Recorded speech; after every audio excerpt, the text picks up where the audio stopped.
सिंध में 9हीं ऐं 10हीं क्लास के शागिर्दनि पारां इम्तिहानी फीस उगाइण ख़िलाफ़ सवे शागिर्दनि जो स्कूल खां प्रेस क्लब ताईं रैली कढी वई। शागिर्दनि मुतालबो कयो त फौरी तौर ते नोटिफिकेशन वापसि वठी बेचैनी ख़त्म कई वञे। उन हवाले सां रिपोर्ट करे रहियो आहे अज़हर लोची। हैदराबाद बोर्ड पारां 9हीं ऐं 10हीं क्लास के शागिर्दनि खां इम्तिहानी फीस उगाइण ख़िलाफ़ हाई स्कूल नंबर 1 के शागिर्दनि पारां स्कूल खां प्रेस क्लब ताईं रैली कढी वई।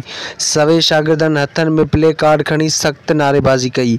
उन मौके ते मीडिया सां ॻाल्हाईंदे शागिर्दनि चयो त हारी जो पुट उन वटि ॿिनि वक़्तनि जी मानी खाइण जे लाइ कुझु न आहे, उहो 2200-2300 कीअं सर बर्दाश्त करे सघंदो। असांजी CM सिंध खां इहा रिक्वेस्ट आहे त इहा जेका फीस आहे इनखे नोटिस वापसि वरितो वञे। सिंध हुकूमत सां इहो मुतालबो आहे त फार्मनि जी गैर क़ानूनी फीस बंदि कई वञे, जीअं सिंध जी तालीम बची सघे, जीअं ग़रीब हारी माण्हुनि जा बि ॿार फीस भरे सघनि। इहा हर कोई इहा फीस नथो भरे सघे कि असां ग़रीब माण्हुनि जा ॿार आहियूं, केरु फीस भरे थो सघे, केरु नथो भरे सघे। हुकूमत जेका असां जेका नाजाइज़ फी रखी आहे 2500 खां 3000, उहा असां सभु अफोर्ड नथा करे सघूं। असां सभु ग़रीब मज़दूरनि जा ऐं पटेवालनि जा ॿार आहियूं। असां वटि एतिरो पैसो कोन्हे त असां उन्हनि जूं नाजाइज़ फी जेके आहिनि उहे अदा करे सघूं। त महिरबानी करे इहा फीस ख़त्म कई वञे ऐं सिंध हुकूमत जो इहो वाइदो कयल आहे त पहिरीं क्लास खां मैट्रिक ताईं सभिनी खे मुफ़्त तालीम कई वेंदी ऐं हींअर उहे वाइदे खां फिरी रहिया आहिनि। त महिरबानी करे उहा इहा फीस जो जेको नोटिफिकेशन आहे उहो वापसि वठियो वञे, असां ग़रीबनि जी तालीम बचाई वञे।